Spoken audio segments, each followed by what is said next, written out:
Hello, jazz friends. How in the world are you? I'm Tom Manuel, the president and founder of the Jazz Loft in Stony Brook, New York, the East Coast's only museum, performance venue, and educational institute solely dedicated to the American-born art form called jazz. This is a little installment of a series we're calling Behind the Scenes. It happens twice a week, and it gives me an opportunity to get into the archives and share some stories about the personalities that are being celebrated here at the Loft. You know, I'm in a really exciting space on our main floor. It's the recreated music basement room studio of the iconic bassist Milt Hinton.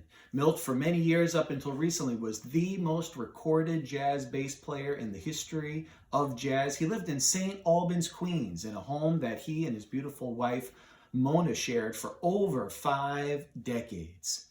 Many jazz musicians tell some great stories of hanging out in that basement music room of Milt's and about rehearsing and parties and just hanging out. Milt did a lot of teaching and recording down there as well. We were very lucky that that space stayed preserved for all of those decades, and it is recreated here in the Jazz Loft. We have all of Milt's furniture, his custom sound system, a lot of his early equipment like this, his first reel-to-reel recorder that he bought from Johnny Mandel when they were playing together on the Basie Band in 1951. We have Milt's entire 78 RPM record collection, some of his music, his first Wurlitzer piano, some photography and other things. All of his photography equipment, as he was a great photographer as well. You know, Milt moved to Chicago when he was a young kid. He was playing professionally and he got his first break in 1936 with Cab Calloway.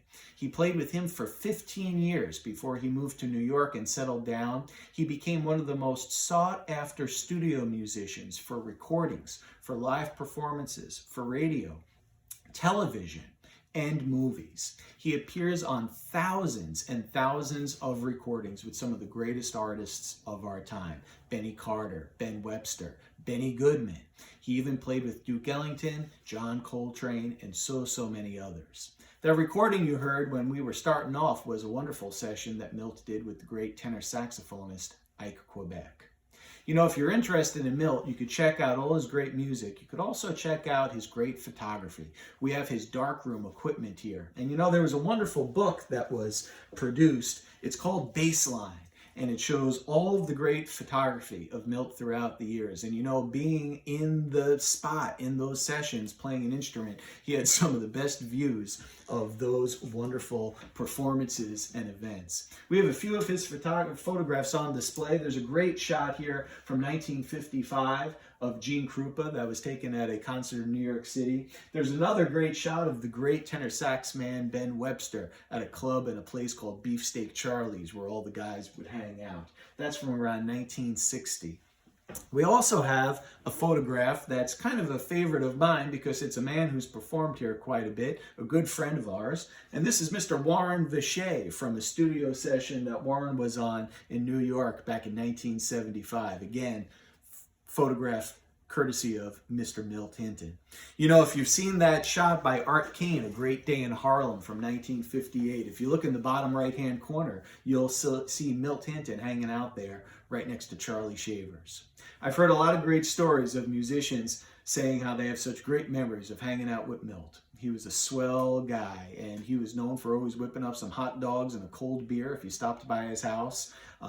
And it was just a lot of fun to be with him, perform with him. He's one of the great figures as a part of our history in jazz. Another person we are honored to celebrate here at the Jazz Loft. So come on down, check out the Milt Hinton archives on our main level.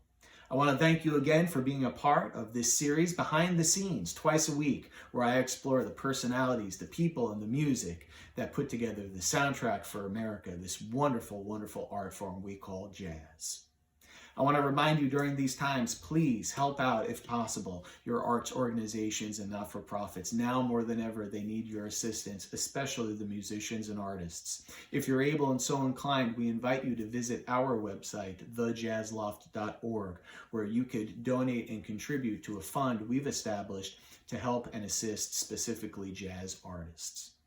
In the immortal words of Duke Ellington, a problem is an opportunity to do your best. And here at the Loft, we're doing our best to keep the music alive and to support the great art form and artists that put together this thing we so enjoy called jazz. Thanks for being with me this afternoon. I look forward to having you with us again for another episode of Behind the Scenes. Until then, take care and God bless. Bye-bye.